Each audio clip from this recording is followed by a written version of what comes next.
सभापती महोदय वितरित केल्याप्रमाणे सभापती महोदय, या लक्षवेधीचं जर उत्तर बघितलं तर एकदम असत्य उत्तर या ठिकाणी आलेलं आहे। कारण एकंदरीतच हा वाद राजकीय नव्हता।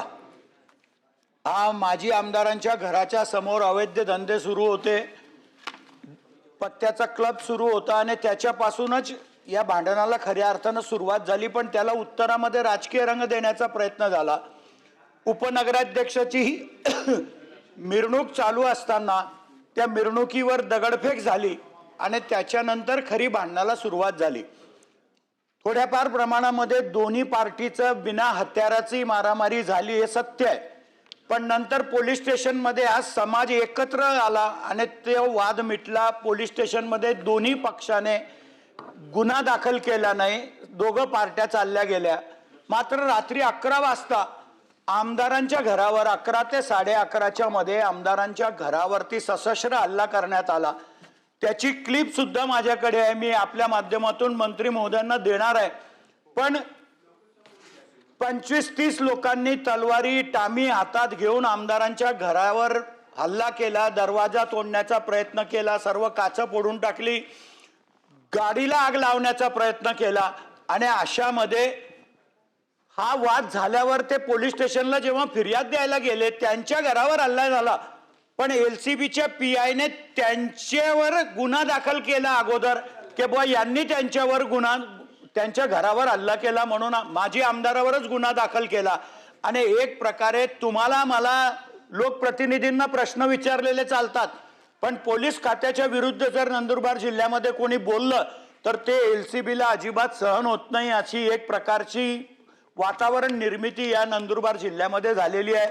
पूर्वी आमचे एसपीने अवैध धंदे या शहरामध्ये सर्व बंद करून ठेवले होते, पण दुर्दैवानं हे एलसीबी पीआय जेव्हापासून आले तेव्हापासून सर्व बॅकलॉग भरून काढला आणि एकंदरीत सगळे अवैध धंदे सुरू आहेत आणि त्याच्यातूनच हा प्रकारही घडलेला आहे। माझी विनंती आहे आपल्याला आपल्या माध्यमातून मंत्री महोदयांना की आमदारांवर जे खोटे गुन्हे दाखल केलेत ते विड्रॉल केले पाहिजे। आता परवाच्या दिवशी 1 तारखेला एक लग्न होतं। सभापती महोदय, आपल्यालाही माहिती आहे की लग्न मंगल कार्यालयामध्ये होतात, रिसॉर्टमध्ये लग्न होतं, सर्व सीसीटीव्ही फुटेज आहेत, तिथं सीसीटीव्ही आहेत, पण तरी सुद्धा आमदाराच्या कुटुंबांनी जातीवाचक शिव्या दिल्या म्हणून एक भगिनी फिर्याद द्यायला गेली, तिला तयार करून फिर्याद द्यायला घेऊन गेले। पण तिने फिर्याद दिल्यावर 9 तारखेला आमदाराच्या कुटुंबावर ॲट्रॉसिटी दाखल होते आणि 10 तारखेला परत माजी आमदार शिरीष चौधरी म्हणून माजी आमदार आहेत आणि शेवटी त्या भगिनीनेच लेखी दिलं की मला कोणीच जातीवाचक बोललेलं नाही आणि ती फिर्याद सुद्धा तिने परत घेतली। पण बदनामी तर झाली, संपूर्ण कुटुंबाला वेठीस धरण्याचं पाप केलं।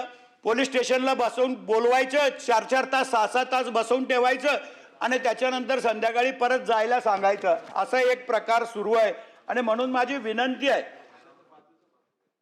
माजी विधान परिषदेचे सदस्य आणि हल्लीचे विधानसभेचे सदस्य आमशादादा पाडवी हे सुद्धा पोलिसांच्या बरोबर हजर असताना अक्कलकुवा तालुक्यामध्ये पोलिसांचे पीआय तिथं असतानाही त्यांच्यावर खोटी फिर्याद एका भगिनीने दिली की विनयभंग केला यांनी, आणि ती पण रजिस्टर होते। म्हणजे एखाद्या वेळेला फिर्याद जर कोणी दिली तर तिची शहानिशा करायला पाहिजे, तपास करायला पाहिजे। पण फक्त तुमच्या विरुद्ध फिर्याद आली म्हणजे आम्हाला घ्यावीच लागेल, ही एक भूमिका एलसीबीच्या पीआयची आहे। आणि या नंदुरबार जिल्ह्यामध्ये सर्वांनाच वेठीस धरण्याचं पाप यांनी सुरू केलेलं आहे। म्हणून माझी आपल्याला विनंती आहे की आपण आज योगायोगाने गृहराज्यमंत्री इथं आहेत, 26 जानेवारीच्या नंदुरबारच्या झेंडावंदनाला गृहराज्यमंत्रीच आदरणीय तिथं आले होते, त्यांना सुद्धा लोकांनी पूर्ण परिस्थिती त्या नंदुरबार जिल्ह्याची सांगितली आहे, त्यांना सुद्धा वस्तुस्थिती माहिती आहे। आणि म्हणून माझी विनंती आहे की एलसीबी पीआयची तात्काळ तुम्ही जर तिथून बदली केली तर नंदुरबार जिल्हा 90% शांत होऊन जाईल। आणि म्हणून या सगळ्या याच्यातून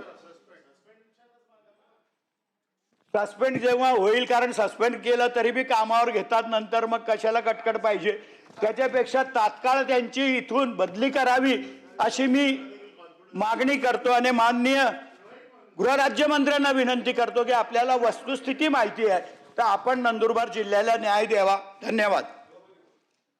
माननीय गृहराज्यमंत्री. सभापती महोदय, सन्माननीय सदस्य चंद्रकांतजी रघुवंशी यांनी नंदुरबार जिल्ह्यासंदर्भात ह्या लक्ष्मीच्या मार्फत जे काही संबंधित अधिकाऱ्यांच्या बाबतीत आणि इथे आक्षेप घेतलेले आहेत किंवा त्यांच्या कार्यपद्धतीवर त्यांनी जे प्रश्न इथे उपस्थित केलेत, जे काही ह्या प्रकरणाची त्यांनी मला माहिती जेव्हा मी 26 जानेवारीला तिकडे होतो त्यावेळेस त्यांनी मला याची कल्पना दिली होती. एकंदरीत ह्या संपूर्ण प्रकरणाची चौकशी ही निष्पक्षपणे झाली पाहिजे आणि कोणाहीवरती अन्याय होऊ नये या दृष्टीने तिथे पोलिसांनी कारवाई करावी अशी अर्थातच अपेक्षा आहे. आणि माजी आमदारांच्या कुटुंबियाने देखील त्यावेळेस माझी भेट घेतली होती. त्यांच्या आईंपासून ते अगदी त्यांच्या कुटुंबावरती सगळ्यांवरती जे गुन्हे दाखल केलेले आहेत त्यांनी त्याची सगळी सविस्तर माहिती ही त्यावेळेस मी घेतली होती. आणि त्यावेळेस तिथल्या संबंधित SP देखील मी सूचना केल्या होत्या की ह्या संपूर्ण प्रकरणाची पुन्हा एकदा आपण चौकशी करा. आणि मला माझ्या माहितीप्रमाणे हे क्रॉस केसेस ह्या घेण्यात आलेल्या आहेत. क्रॉस केसेस म्हणजे दोन्ही पार्टींवरती हे गुन्हे दाखल केलेले आहेत आणि त्यामध्ये ॲट्रॉसिटीचा गुन्हा देखील हा दाखल करण्यात आलेला आहे. एकंदरीत ॲट्रॉसिटी आता आपल्याला दाखल करून घ्यावी लागते. नंतर मग आपण त्याची चौकशी आपण करत असतो. एकंदरीत आपल्या ह्या मागणीनुसार सभापती महोदय ह्या संपूर्ण प्रकरणामध्ये वरिष्ठ अधिकारी म्हणजे आयजींच्या मार्फत चौकशीचे आदेश हे आज मी देतोय. आणि जे आपली जे काही तिथे LCBचे PI आहेत त्या LCBच्या PIंच्या संदर्भात देखील माझ्यापर्यंत देखील अनेक लेखी तक्रारी आजपर्यंत आलेल्या आहेत आणि त्या दौऱ्यावरती असताना देखील त्या लेखी तक्रारी माझ्यापर्यंत आहेत. आणि माननीय आमदार मोदयांनी इथे जो प्रश्न उपस्थित केला आहे किंवा त्यांची जी मागणी आहे आपल्या मागणीनुसार त्यांची आयजीच्या मार्फत चौकशी करण्यात येईल आणि चौकशी पूर्ण होईपर्यंत त्यांना तिथे अटॅच करण्यात येईल. आमचा जिल्हा आदिवासी बहुल जिल्हा आहे. कोणी बी कोणाच्या विरुद्ध ॲट्रॉसिटी दाखल केली, खरं म्हणजे ॲट्रॉसिटीचा तपास DYSPने करायला पाहिजे. तपास झाल्यावरच गुन्हा रजिस्टर करायला पाहिजे. पण अशा अर्ज घेतात, फक्त डिपार्टमेंटच सांगतं की तू अर्ज देऊन टाक. अर्ज आला की लगेच डिपार्टमेंटच बोलवतो आणि एक प्रकारे कारवाई करण्याचा दम देतात. आणि म्हणून माझी विनंती आहे मंत्री महोदयांना सुद्धा आपल्या माध्यमातून, मी पेन ड्राईव्हही आणलेले आहेत, मी फिर्यादी आणल्या आहेत, सर्व आपल्या माध्यमातून मंत्री महोदयांनाही देतो.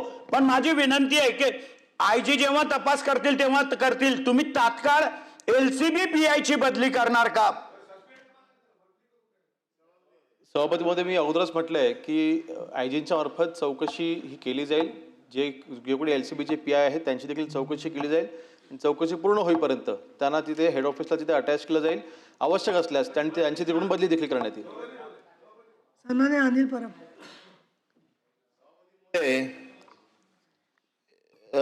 रघुवंशी साहेबांनी जो काय प्रश्न मांडलेला आहे, खरं म्हणजे आमचा सरकारवरती विश्वास नसणं किंवा सरकारने आम्हाला प्रतिसाद न देणं हे नित्यच आहे, आम्ही समजू शकतो आणि त्याच्यात काय आम्हाला काय फार वाईट वाटत नाही.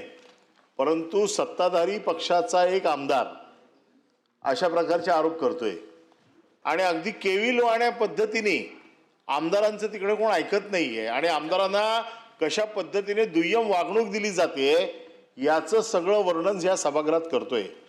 आणि त्या बाबतीमध्ये सरकार बिलकुल म्हणजे संवेदनाशील नाही आहे. कारण स्वतःच्या आमदारांचं जर रक्षण जर हे सरकार करत नसेल, पण सभागृहात जेव्हा प्रश्न येतो त्यावेळेला हा प्रश्न सदनाची प्रॉपर्टी म्हणून आणि त्या प्रॉपर्टीचं रक्षण करायची जबाबदारी एक ट्रस्टी म्हणून ही मी माझी स्वतः समजतो.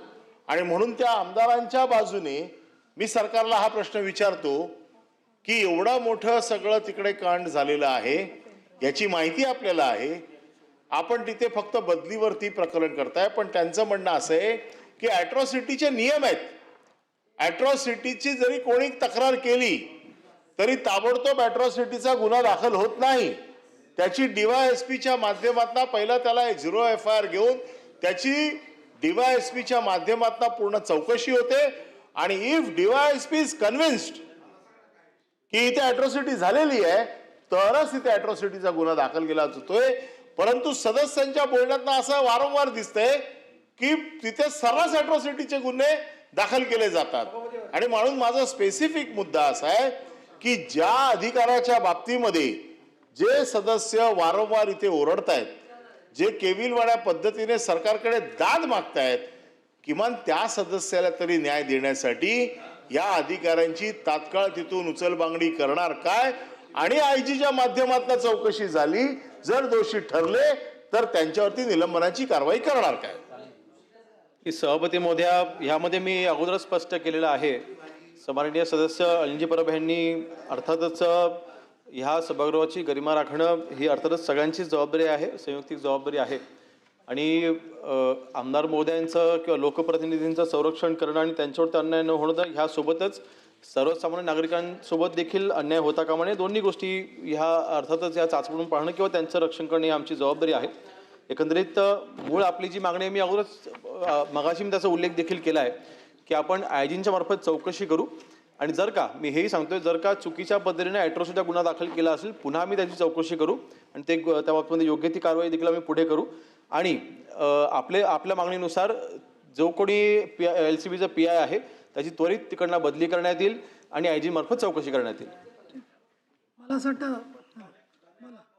कारण माझी विनंतीच ही आहे की चौकशी करा. तुम्ही चौकशीत दोषी आढळ तर परब साहेबांनी सांगितलं तसं निलंबित करा.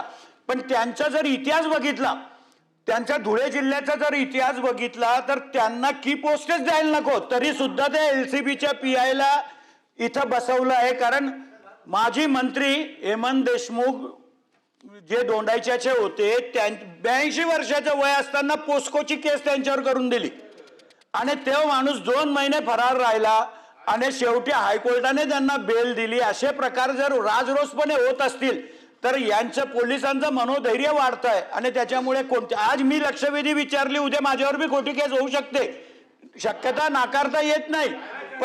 पण या सगळ्या गोष्टींना सामोरं कोणाला ना कोणाला तरी जावंच लागेल महोदया. आणि म्हणून नाही, मी तर आज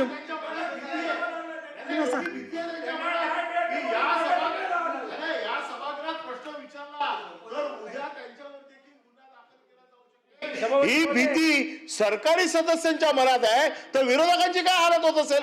ही वस्तुस्थिती आहे. तुम्ही घाबरत नाही. काय चाललंय सभागृहामध्ये? सरकार काय गंभीर आहे की नाही या बाबतीत?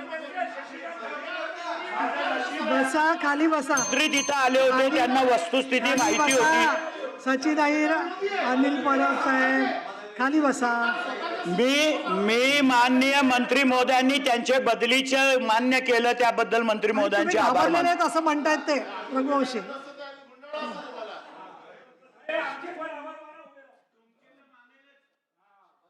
झालं, चला बघ कसं चांगली भूमिका चांगली घेतली. पण ती बदली झाल्यानंतर चौकशीत काय येत आहे, आणि त्यांनी आधीचे जे 2-3 गुन्हे सांगितले ना, की आमदार दोघं बसलेले असताना नोटिसेस किंवा त्यांचे जे कागदपत्र आहेत ते तपासून घ्या, त्याप्रमाणे जे आहे ते. आता 1 नंबरची लक्षवेधी अमित गोरखे, ज्यांनी लक्षवेधी पुकारली त्याचाच शोध घ्यायची वेळ यावी का, सांगा बरं. हां, नाही, साहेबांनी बोलणं म्हणून गेलो होतो. धन्यवाद सभापती महोदय.